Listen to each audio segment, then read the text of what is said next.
Thank you so much. Thank you. I appreciate it. It is so great to be here on the 10th anniversary of the Western Conservative Summit. And it is great to be here among fellow Coloradans, fellow Westerners, and fellow Americans. God bless you all. So a lot of people have come to the stage and talk about how much they love this state. I truly do. If you check out my Twitter account or Facebook account while I still have them, you'll notice that my Twitter background proudly advertises my love of the outdoors in Colorado. There's a scene of me looking at one of the beautiful lakes in Estes Park, and on my Twitter bio, I do confess that I am a Manitou Incline addict. And yes, so good. So I'm actually thinking that one of these days we should have a deplorable Manitou Incline climbing club. Sound good? Well, if you guys feel like waking up at 5:30 tomorrow morning, I'm doing it. You can tweet that out. So I'm going to try and keep my remarks, like me, short and sweet tonight. But I always try to cut to the chase, and I don't want to waste your time. Yesterday, as you all know, Open Borders anarchists raised the Mexican flag over the Aurora Illegal Alien Detention Center as this summit's evening speeches were underway. I tweeted it as it was happening. And the juxtaposition of these two events is rich with symbolism, and I'm going to tie it all together for you. Because the assault on our borders, the assault on the rule of law, the assault on our First Amendment rights to the freedoms of speech, religion, press, peaceable assembly, and the right to petition our government for a redress of grievances are all of a piece. If we cannot communicate freely in defense of our nation, if we cannot publish vital information about the threats that we face, who is funding them, and how we can stop them, if we cannot gather in public places without a high risk of violence, if we cannot appeal to our government for help without fear of reprisal or punishment, we will no longer be a sovereign nation.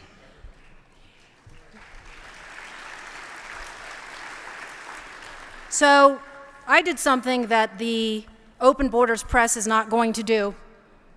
I looked at who is funding and who is sponsoring the paroxysms of protest against our law enforcement, our interior enforcement agents, and our Border Patrol agents this weekend and this coming week. Here are some of the sponsors and hosts. And, you know, we live here in Colorado and we wonder, where do these people come from? Who are they? Among the hosts and sponsors of events like the one in Aurora last night, the Border Network for Human Rights, the Florida Immigrant Coalition, a group called We Count, the American Friends Service Committee Homestead, the Lutheran Immigration and Refugee Service.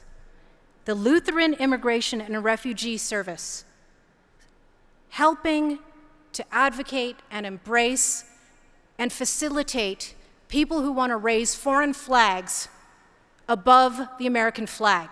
Now you must be thinking, well, a group like that must be some left-wing social justice radical group. They must be funded by George Soros money.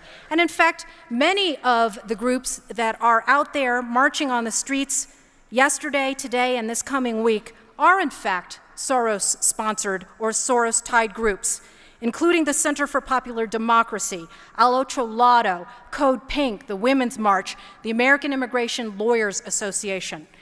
But there's something very significant about the Lutheran Immigration and Refugee Service that you should know about. Your money is helping fund it. Your money, our hard-earned tax dollars.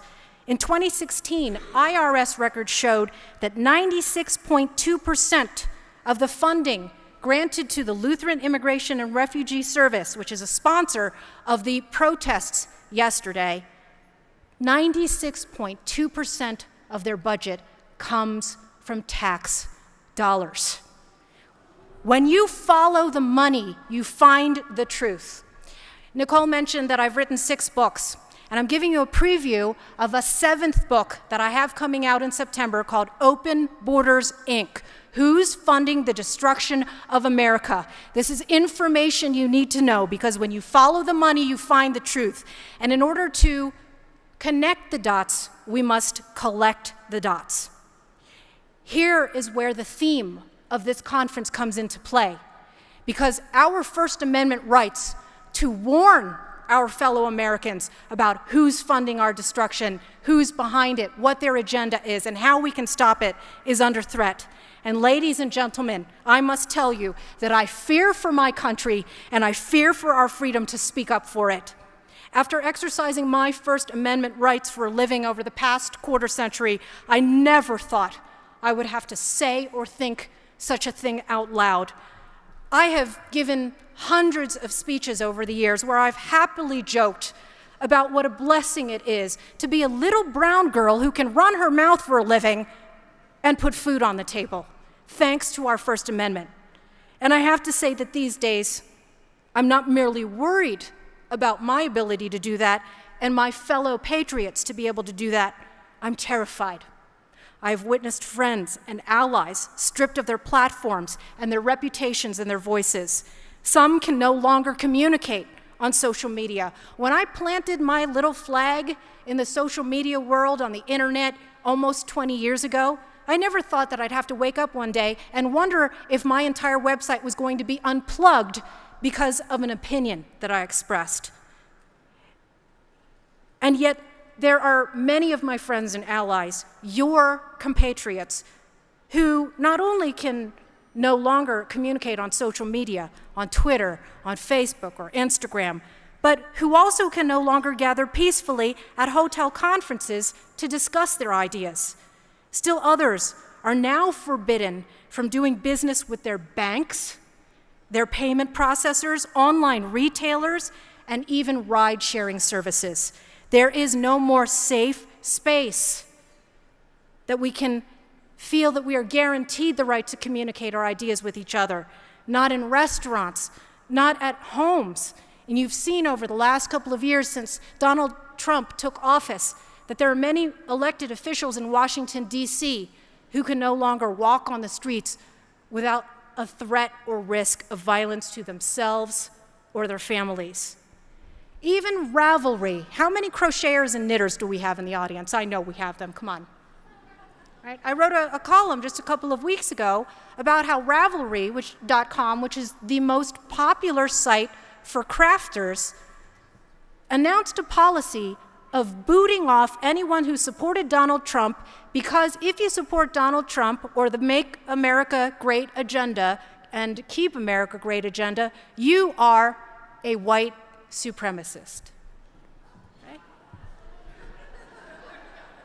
Do you see that? Yeah, Kevin Jackson was fantastic yesterday. Who enjoyed his speech yesterday? Right? We got to tell it like it is, and we have to be unapologetic about it. And so when some pasty white liberal calls me a white supremacist, I just take my crochet needle and shake it at them. And I'm like, are you kidding me? Are you kidding me? And that's the attitude that we have to have, a fighter's attitude, not a capitulationist attitude. And I've seen way too much of that in the Beltway. That's why I was a refugee from the Beltway 11 years ago. I needed to come out to the West, right, where women here especially are not going to take that.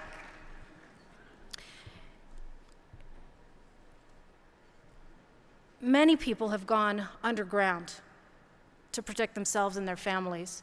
And when I left the swamp 11 years ago, I saw what was coming. And it is not hyperbole to fear a complete outbreak of civil war in this country. That's why I get up every day, to make sure that doesn't happen, because we have common bonds, a common goal, and a common agenda. One nation under God.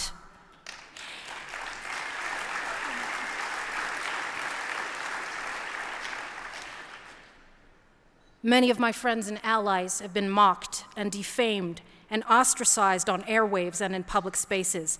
They face a daily barrage of dehumanizing lies and violence and death threats, all in the name of eradicating quote-unquote hate.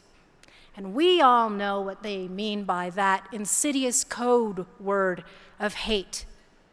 When they say hate, what they're talking about is our love of God, our love of the Constitution, of the incredible gifts that our founding fathers have bequeathed upon us, and our love of country. I found out firsthand in May 2019 that you can be censored by Silicon Valley simply for protesting censorship. Two of my good friends, a journalist and an outspoken entertainer and thinker, Laura Loomer and Gavin McInnes, were banned from, yes, please. If you are familiar with their work, their brave work, they were banned from Facebook. And so I posted a picture, 2 pictures on Facebook of me with my friends. And I was sent a warning notice and a takedown notice that simply by associating with these so-called agents of hate, I was a hater myself. A month later, Google and YouTube declared that it is now quote-unquote hate speech to criticize any individual based on his or her quote-unquote immigration status. Now, if a leftist criticizes me for standing up for immigration enforcement because I am the child of legal immigrants who naturalized as Americans and embraced assimilation, that's not hate speech, right? If they use my immigration status against me. However, if you use the term illegal alien, which is an actual term of law, you could be deemed a hater. Your Facebook account could be yanked tomorrow.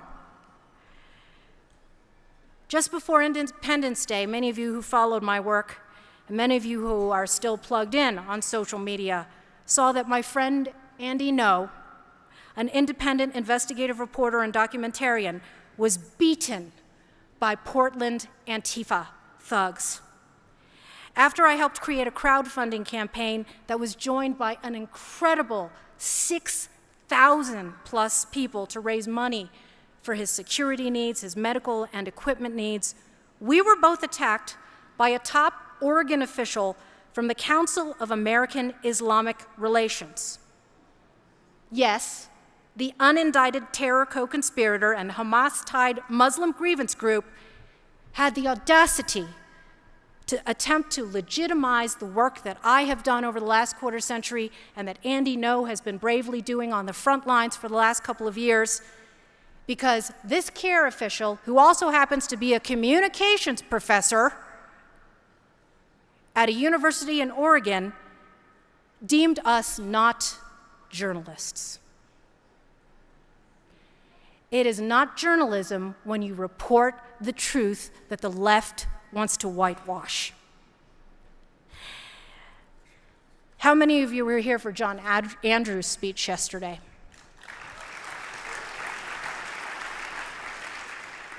The truth must be spoken, unvarnished, unfiltered, and unapologetic. And God bless John Andrews for continuing to fight the fight.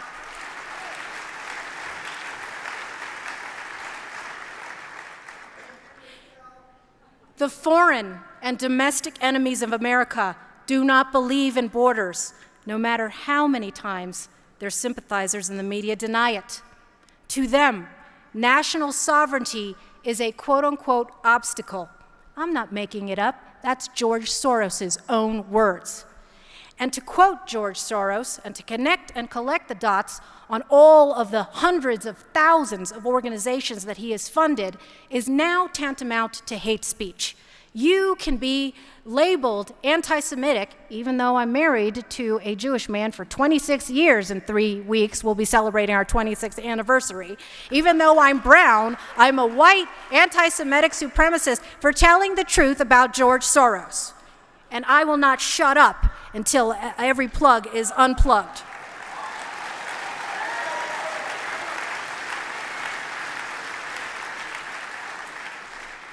To these foreign and domestic enemies of America, border trespassing is a human right, dissent is hate, and walls have been declared by Open Borders, evangelicals, and Catholic leaders to be quote-unquote un-Christian.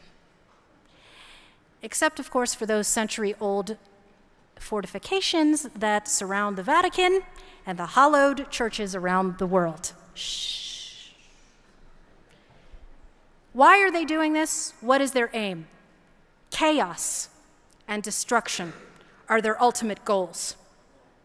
Now, it may seem paradoxical that at this pivotal moment in American history, with a president in office who is at least more vocal than any other on the fundamental existential issues of sovereignty and self-determination, that at this same time, America First voices are being stifled and squelched and silenced.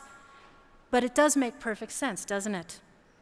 The globalists are doing everything in their power to deny President Donald Trump re-election in 2020. That is the bottom line. Again, it's not conjecture. Our good friend and patriot and incredible investigative journalist, James O'Keefe, caught Google executives on tape saying it.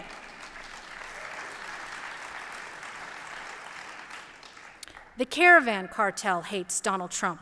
Soros, the Pope, the United Nations, the European Union, all consider him an evil threat to their billion-dollar migration and refugee enterprises.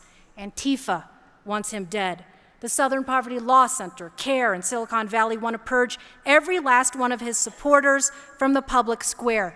You've heard from many of the patriots whom I admire, who I put at the top of my list of the bravest men and women in America. My friend Brigitte Gabriel of Act for America.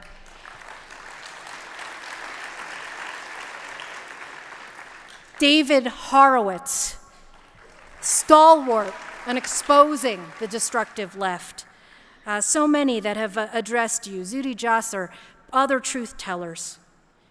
The enemies of the truth tellers, the enemies of sovereignty, now see the pendulum swinging back towards nationalists across Europe and Asia amid an open borders backlash in Britain and France and Italy and Poland and Hungary and even India.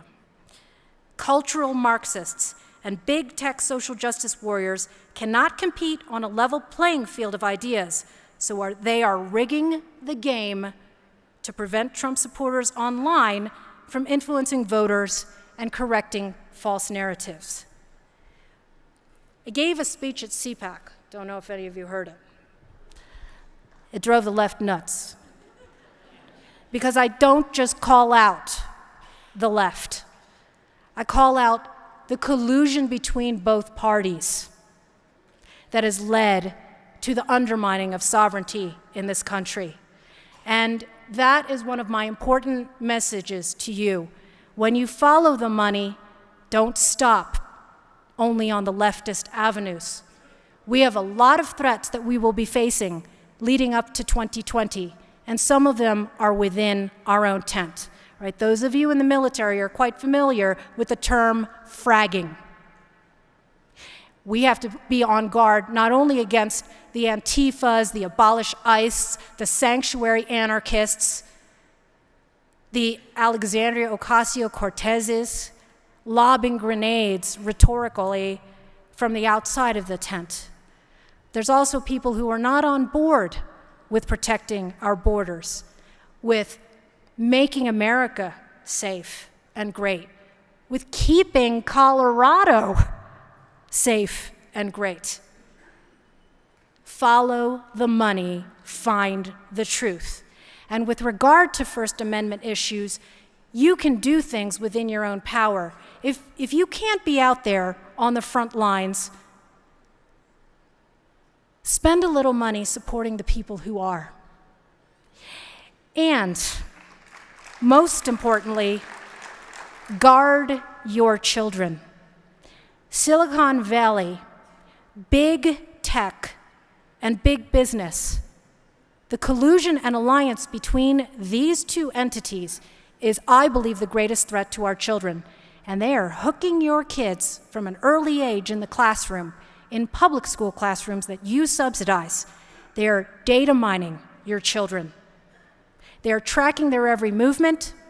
They are tracking their personal habits, their psychosocial behavior, and yes, their political ideology. And if you support politicians that are pocketing money from Google and Facebook, you are supporting the deplatforming of the people who are on the front lines fighting for this country.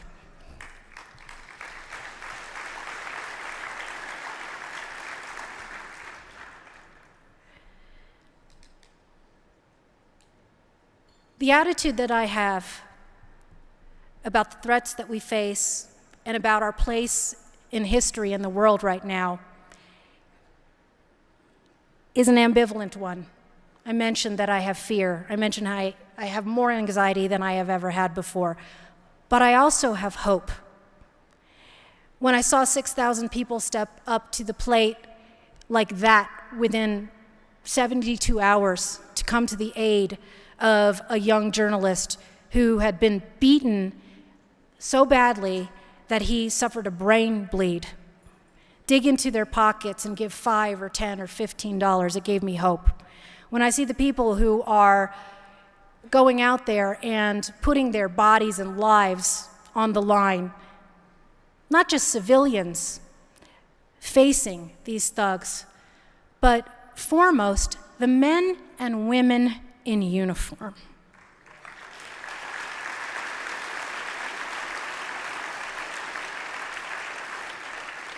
If not for them, I wouldn't be able to have the blessed life that I have in Colorado from 7,000 feet on high. Every day, whether it's police officers, Border Patrol, ICE, and our military, walking the walk, not just talking the talk.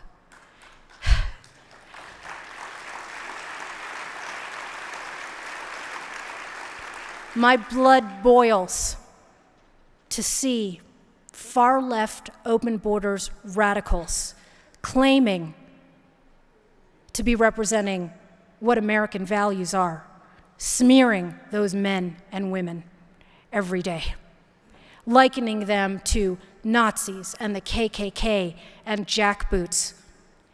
You have an opportunity this week as the left-wing agitation ramps up to push back against that.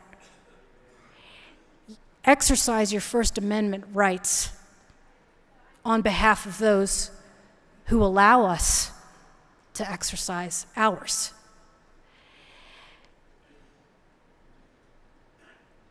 I started my career in LA.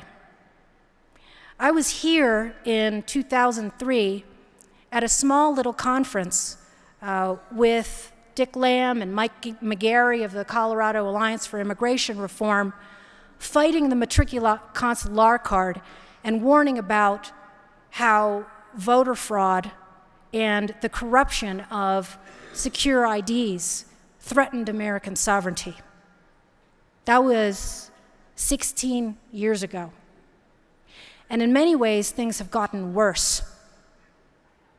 We need to make Denver and Aurora and Colorado Springs, which has been my adopted hometown for 11 years, and Colorado, a safe space for American patriots who believe in the rule of law, assimilation, and the things that made America great.